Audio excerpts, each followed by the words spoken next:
We live in a world obsessed with appearances, a world where validation is measured in glances and likes. Yet the truly magnetic among us know that attraction is never skin deep. It is cultivated silently, invisibly, in the quiet mastery of oneself. We do not chase admiration, yet it finds us. This is the first sign you are more attractive than you think. Your emotional independence draws people closer than any charm ever could. There is a quiet, unspoken power in the person who no longer allows others to control their inner world. It is a power invisible to the careless eye, yet palpable to anyone with the sense to perceive depth. Those who have mastered themselves, their fears, their anxieties, their desires, emit an energy that is magnetic. They are no longer prisoners of fleeting moods or external validation. And this is why emotional independence is the third undeniable sign that you are more attractive than you may realize. We live surrounded by noise, the constant craving for approval, the unending cycle of comparison, the need to react instantly to every slight or praise. Most people are swept along these currents, their emotions dictated by the whims of others, their sense of self fragile and easily shaken. But when you step aside from this chaos, when you cultivate a mind that is steady and unassailable, you create a space that is compelling. Others sense it instinctively. They are drawn not to what you say, but to the calm certainty that emanates from you. It is an energy born of discipline, patience, and restraint, a triad the Stoics revered above all. Seneca, in his letters, often reminded us that a brave man is not he who feels no fear, but he who conquers it. This conquering is not loud or ostentatious. It is subtle. It manifests in how we respond, or more often how we choose not to respond, to provocation, envy, or criticism. It is the mastery over the turbulence within that gives others the sense that you are unshakable. And there is something intoxicating about witnessing a person who can remain composed when the world attempts to unravel them. It whispers a silent truth.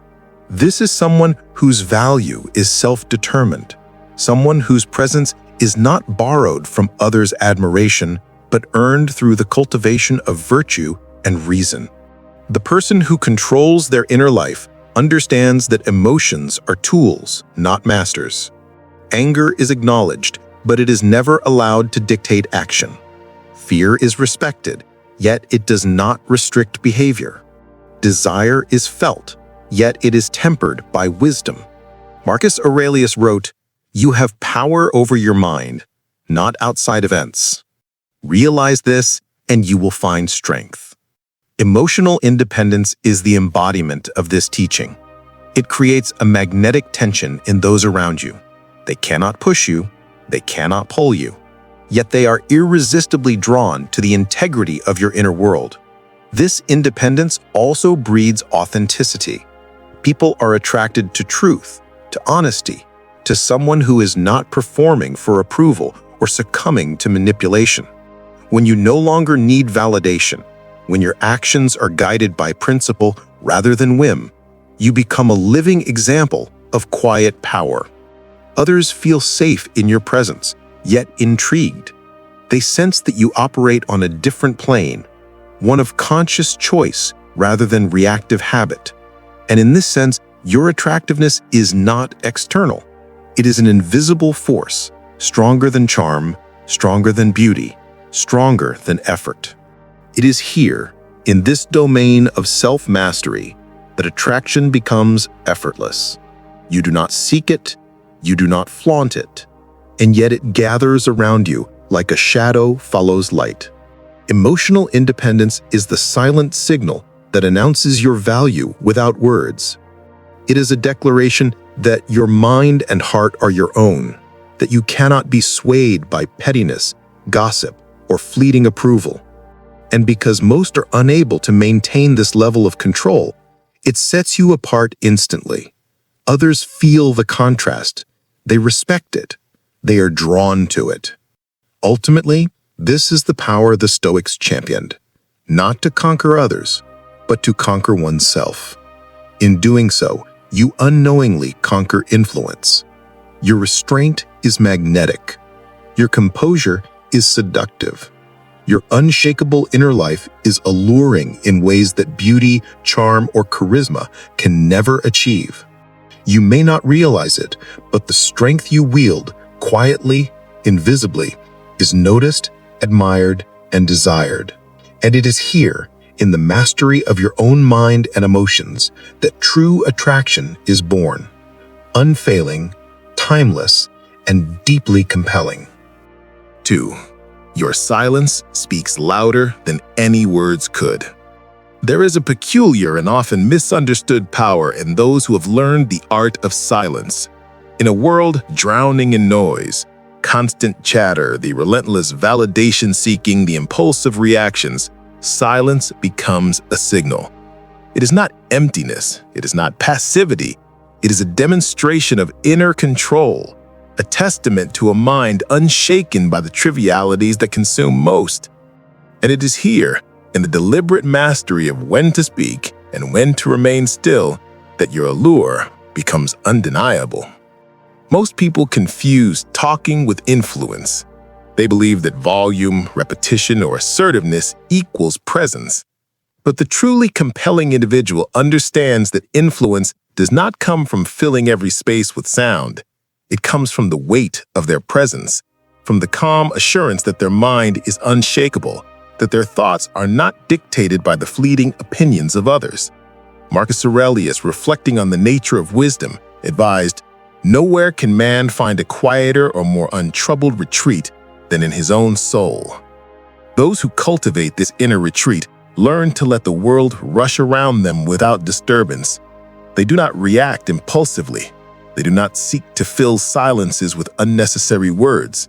Their silence itself becomes a language, a message of confidence, control, and depth that others cannot ignore. Silence draws attention because it contrasts sharply with the chaos that surrounds it. Consider the people who never pause, who are always reacting, commenting, explaining, or justifying. They are like noise without melody, like movement without direction. Now consider the person who chooses stillness, not out of fear, but out of mastery. Others feel compelled to lean in, to observe, to understand. The mind naturally gravitates toward that which is not immediately graspable, toward the presence that does not seek to impress, but simply exists in unwavering equilibrium. In this quietude, attraction is born. Not loud, not demanding, but magnetic and profound. Silence also communicates self-possession. It demonstrates that your value is not borrowed from attention, that your sense of self is rooted internally rather than externally. Epictetus wrote, "It's not what happens to you, but how you react to it that matters." The one who speaks only when necessary reacts not out of impulse, but out of choice. Every word carries weight. Every gesture is intentional. People unconsciously sense the discipline required to achieve such control, and they are drawn to it as moths to a flame. The quiet mind is powerful because it has refused to surrender to the trivial, the petty, and the reactive. This is not arrogance, it is mastery, and mastery is magnetic. Moreover, silence cultivates mystery, and mystery, in turn, fosters desire. When people cannot immediately decipher you, when your intentions are not exposed on demand, they're intrigued. They are forced to invest their curiosity, to engage more deeply, to pay closer attention. The Stoics understood this principle implicitly. By controlling your expressions, by restraining your impulses, you exert influence far beyond what is possible through noise alone. Your words, when finally spoken, carry clarity and precision. They resonate because they are rare, intentional, and powerful. As Seneca reminded us, it is the power of the mind to be unconquerable, for even when silent, it commands. This principle extends to every sphere of life. In relationships, silence commands respect, admiration, and trust. In the workplace, silence signals competence, thoughtfulness, and authority. In social spaces, it radiates self-possession and independence, qualities that cannot be faked. The people who speak incessantly may command attention temporarily, but the silent ones are remembered. They are the ones whose presence lingers, whose essence is felt even when absent. They're the ones who, without effort or performance, are recognized as valuable, potent, and magnetic. Ultimately, the power of silence is the power of choice, the conscious decision to preserve your energy, to safeguard your inner life, and to let the world respond to you rather than the other way around. It is a quiet defiance against the chaos, a refusal to be consumed by the transient judgments of others. And in this defiance, in this mastery of restraint, your true attractiveness emerges. Not loud, not superficial, but deep, resonant, and enduring. To speak less, to react less, to engage selectively is not weakness. It is the ultimate strength. And those who perceive it, knowingly or not, are irresistibly drawn to it. 3. You carry yourself like your time is too valuable to waste. One of the most magnetic qualities a person can possess is not in their words, their looks, or their charm. It is in the way they carry themselves. There is a subtle yet undeniable force that emerges from those who walk through the world with the quiet understanding that their time is precious and their energy sacred. They do not bow to every trivial demand. They do not seek approval from the loudest voices. They move with intention, with purpose, and with an internal gravity that others cannot help but notice. Marcus Aurelius wrote, "Waste no more time arguing about what a good man should be. Be one."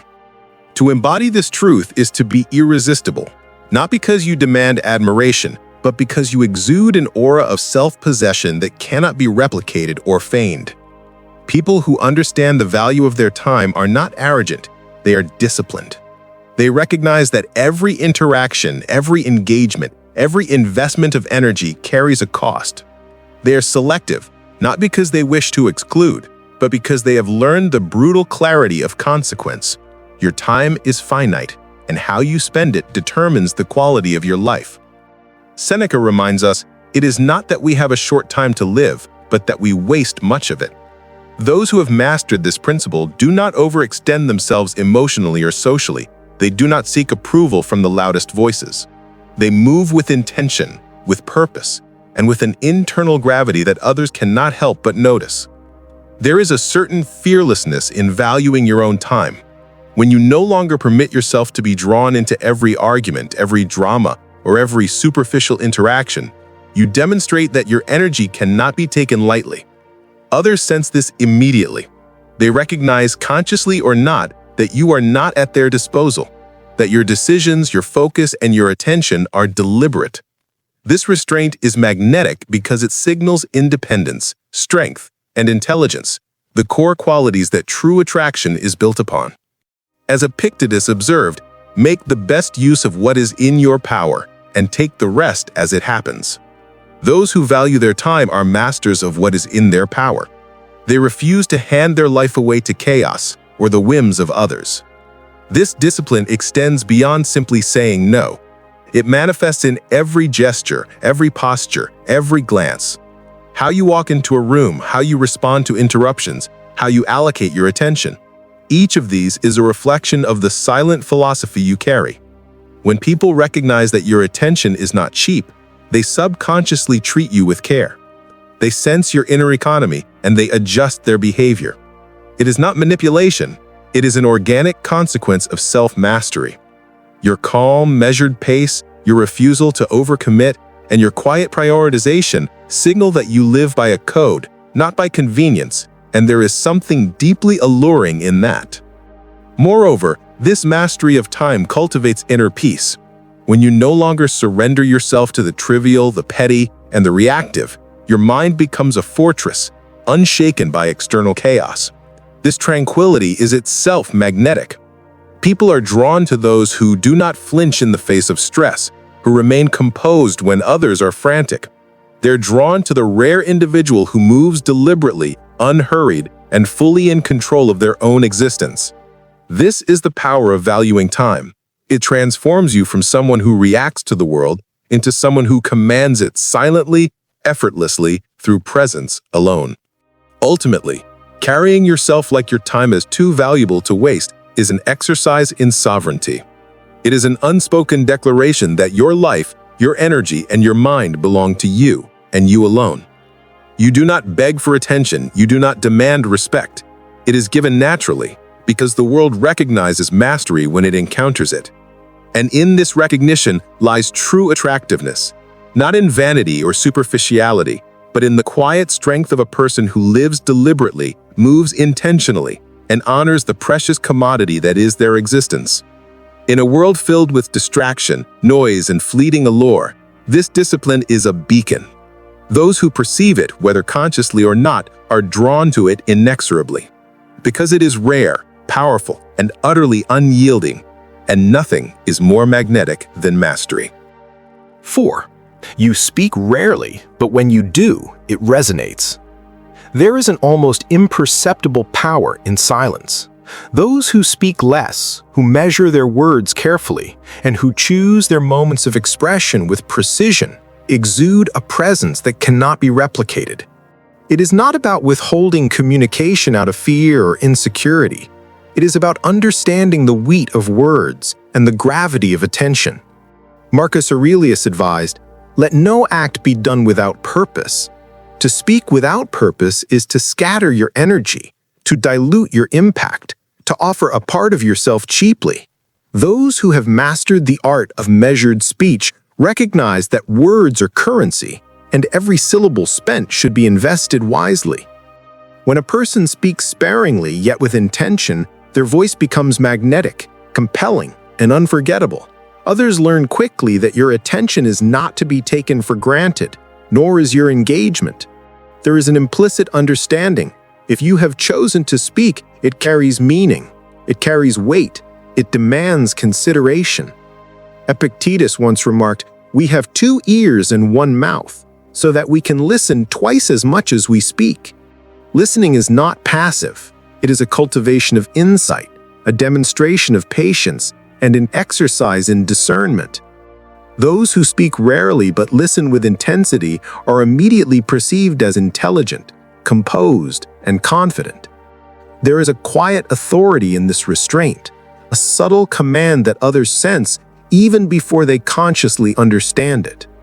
Silence also protects the mind. It guards against reactive, impulsive, and destructive speech. When the world bombards you with noise, criticism, chaos, provocation, the ability to remain unshaken, to resist the compulsion to respond, is a mark of sovereignty. The Stoics emphasize the mastery of emotions, understanding that to react to every insult, every slight, every trivial matter is to surrender control. Seneca warns, "If you wish to be loved, love." But love here extends to oneself as well. Loving your own inner peace means not sacrificing it for momentary validation or pointless argument. Speaking selectively is a protective armor, preserving the clarity of your mind and the dignity of your presence. There is also an allure in mystery. When others do not know every thought you hold, when they cannot anticipate every reaction, your presence becomes enigmatic, compelling curiosity, and demanding respect. This is not manipulation, it is natural consequence. A mind disciplined in restraint exudes confidence, intelligence, and autonomy. People sense that your energy is not for trivial consumption, that your attention is earned, and that your voice is rare because it is valuable. This is irresistibly attractive because it demonstrates a profound understanding of self-worth, an understanding that the majority of people never cultivate. Furthermore, deliberate speech reinforces leadership. Those who command attention through words alone are those who inspire, who move others, and who influence silently yet profoundly. They are not slaves to social expectation, nor are they desperate for recognition. They speak to illuminate, to clarify, and to assert truth, rather than to dominate or impress. The world, in its noise, tends to reward volume over substance, but those who have mastered measured expression rise above the chaos. They become beacons of reason in storms of distraction, their every word a testament to intentional living.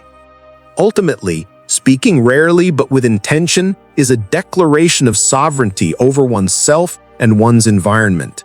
It signals that your thoughts, your presence, and your attention are sacred commodities. It is a testament to inner discipline, emotional mastery, and intellectual depth. Those who encounter it instinctively feel its pull, gravitating toward the quiet strength it represents. In a world drowning in constant chatter, impulsive reactions, and superficial engagement, this mastery is extraordinary. It is not flashy, it is not loud, it is enduring. And in its endurance lies a power far greater than any transient display, the power to be truly respected, truly feared, and ultimately, truly admired. 5. You remain unmoved by praise or criticism. There is a rare and unmistakable power in those who are unshaken by the opinions of others. The world is filled with voices, some praising, others condemning, each attempting to sway our actions, our moods, and our self-perception. Yet the truly formidable do not bend to these external winds. They understand, as Epictetus teaches, that it is not what happens to you, but how you react to it that matters. To be unaffected by praise or criticism is not arrogance, it is mastery of the self, a cultivation of inner fortitude that is both quiet and formidable. Those who crave validation from others are in truth slaves to the fleeting judgments of minds that may not understand them. Every compliment becomes a trap, every critique a source of unnecessary torment. The wise recognize that both are external phenomena, transient, uncontrollable, and ultimately irrelevant to the core of their being. Marcus Aurelius writes in Meditations, "If someone is able to show me that what I think or do is not right, I will happily change, for I seek truth, by which no one was ever truly harmed. But I am not swayed by empty flattery or baseless scorn." The difference is subtle but profound. One responds to reality and reason, not to applause or outrage. By remaining unmoved, a person communicates a quiet authority that cannot be challenged by shallow judgment. Others sense immediately that their words hold little power over someone who has cultivated this resilience. It is magnetic because it demonstrates mastery over the only thing that truly matters, the self. When we are unshaken, our presence becomes a mirror to the chaos around us, reflecting not the noise, but the calm eye at the center of the storm. People are drawn to this calmness, but also intuitively wary of it, because it signals that here stands a person who cannot be manipulated, intimidated, or distracted. This strength is not born of indifference or apathy. Rather, it is forged through relentless self-discipline, reflection, and a refusal to cede control of one's emotions to the world. Criticism, when valid, is weighed thoughtfully and acted upon. Praise, when deserved, is acknowledged quietly, without reliance or obsession. Everything else, the false scorn, the empty admiration, is observed, noted, and allowed to pass without disturbance. There is no reaction to feed ego or bitterness, no performance to satisfy the expectations of others. The mind becomes a fortress, and the spirit unassailable. Remaining unmoved is also a profound act of liberation. The majority of people live in bondage to social approval, constantly adjusting their behavior to match expectations, desperately seeking affirmation, and recoiling at disapproval. To transcend this compulsion is to seize a freedom that is often invisible to others, yet deeply intimidating. The world unconsciously recognizes that someone who cannot be swayed by its judgments occupies a domain beyond its reach, a place where only reason, virtue, and self-mastery prevail.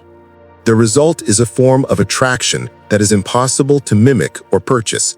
There is an aura of power, of invincibility that emanates from someone who stands firm in their inner conviction, irrespective of the external applause or condemnation. They move through life with purpose, making decisions based on clarity, truth, and necessity, rather than fear or desire for validation. And in that movement, they reveal a lesson to all who observe. The greatest influence is not obtained through force, charm, or manipulation, but through the unshakable calm of one who has mastered themselves. In a world addicted to reaction, drama, and dependency on external approval, this mastery becomes an almost terrifying form of power. People instinctively respect it, some envy it, and few can truly challenge it. Yet it is not earned through intimidation or cleverness. It is earned through relentless discipline, self-awareness, and a refusal to allow the transient opinions of others to disturb the soul. To remain unmoved is to be free, to be sovereign, and to carry a silent authority that speaks louder than any boast or threat. 6. You master the art of strategic silence. There is a subtle and terrifying power in silence. It is the language of the wise, the shield of the strong, and the weapon of those who understand the world is not swayed by noise, but by thought, presence, and timing. In a society addicted to reaction, to immediate responses, to endless commentary, those who know when to speak and when to remain silent are invisible architects of influence. Marcus Aurelius himself understood this, noting in Meditations, "Let silence be your teacher. Let your mind speak only when it adds value to the moment." Strategic silence is not mere restraint. It is not the absence of words born from fear or indecision. It is deliberate, precise, and purposeful. The person who has mastered this knows that speaking too soon can expose weakness, reveal unnecessary information, or allow others to manipulate them through their reactions. Words once spoken cannot be recalled, and in their careless flow, they often betray the very control and composure that the Stoic seeks. To remain silent is to protect the mind, to guard the soul, and to preserve one's sovereignty in a world eager to provoke, distract, or dominate. The power of silence is most visible in conflict. Those who rush to argue, to justify themselves, or to counterattack are entrapped by their own emotions. They act impulsively, allowing anger, pride, or the need for approval to dictate their behavior. But the master of silence waits. They observe, they analyze, they calculate. They speak only when their words carry weight, and when they do, the impact is magnified by the calm that preceded it. Epictetus reminds us, we have 2 ears and 1 mouth so that we can listen twice as much as we speak.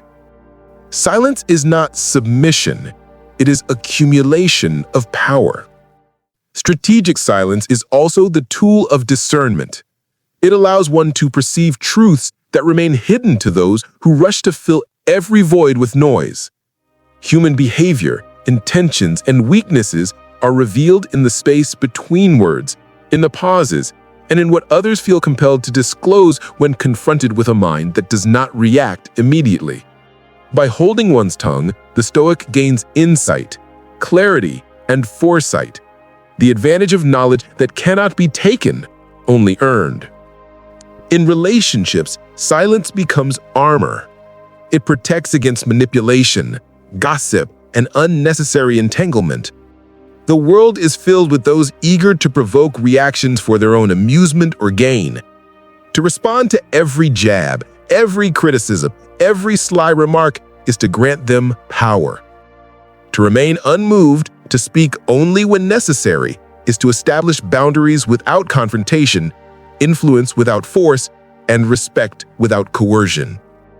The silence communicates something deeper than any words could, a mastery of self and a detachment from the trivialities that ensnare the weak. Yet strategic silence is not loneliness. It is a presence that commands attention, respect, and often fear. People feel it instinctively. They know that the one who chooses silence is not easily read, not easily shaken, and not easily manipulated. There is an inner confidence in knowing that your energy, your words, and your intentions are yours alone. This form of restraint, this refusal to yield to the superficial demands of society, cultivates an aura of authority that no boast, argument, or display of strength could ever match. To master silence is to master yourself. It is to understand that the world's chaos need not dictate your reaction.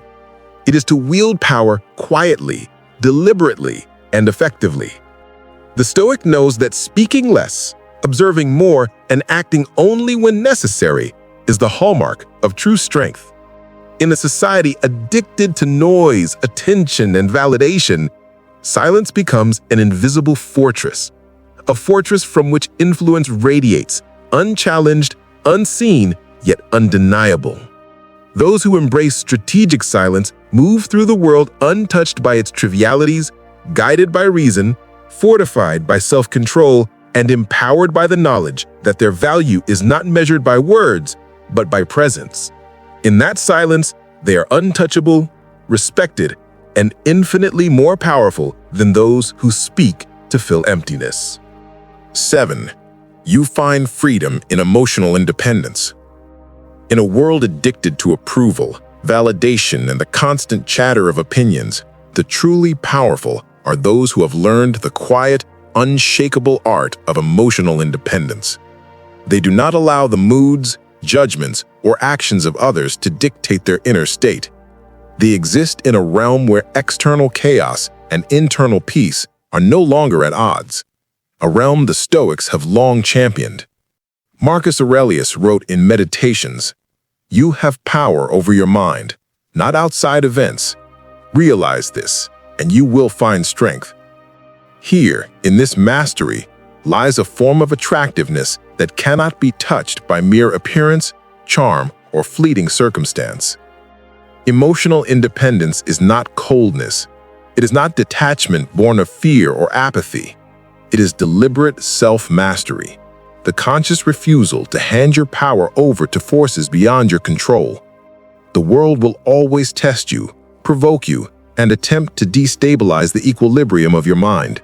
Friends, strangers, rivals, and even lovers will all challenge your composure intentionally or inadvertently. But when one cultivates emotional independence, these challenges pass over like wind over water. They ripple, but they do not break. Epigenes reminds us, it's not what happens to you, but how you react that matters. This is the essence of freedom, the knowledge that your inner life is yours alone, unclaimed by the whims of others. Those who achieve this level of mastery are magnetic, not because they seek attention, but because they radiate it naturally. People are drawn to calm strength, to presence untouched by insecurity, to minds unshaken by gossip, rejection, or praise.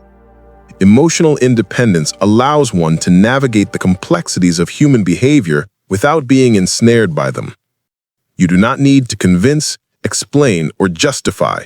You act from principle, from reason, from a deep alignment with your values. And in this alignment, you command respect effortlessly. This freedom is particularly vital in conflict. When provoked, insulted, or undermined, the average person reacts impulsively, letting anger, hurt, or pride take the helm. The Stoic, however, observes, processes, and responds with precision, never surrendering emotional sovereignty. There is a terrifying subtlety to this control. It disarms the aggressor, who expects reaction and instead encounters calm, unyielding presence. Here, power is quiet, invisible, and absolute.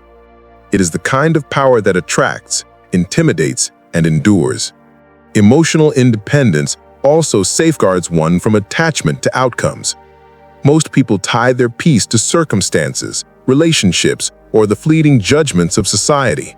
The high-minded Stoic does not. They engage, they care, they act, but they do not surrender their serenity in the process. This detachment is not apathy, it is clarity. It is the knowledge that external events are unpredictable and often beyond your control, and thus They are not worth the surrender of your inner world. Seneca articulated this beautifully. We are disturbed not by what happens to us, but by our thoughts about what happens to us. In cultivating emotional independence, you become a fortress that cannot be breached by drama, envy, manipulation, or societal pressure. Your reactions are measured, deliberate, and aligned with reason rather than impulse. In this space, you are free to pursue your life without fear, anxiety, or the corrosive influence of others' expectations. You are free because your value, your peace, and your happiness are self-contained, arising from mastery, not approval. Ultimately, emotional independence is the ultimate form of self-respect. It is the unspoken signal to the world that you are complete, that your mind is sovereign, and that your essence cannot be shaken. People will notice it, consciously or unconsciously. They will be drawn to your presence, your confidence, your unassailable calm.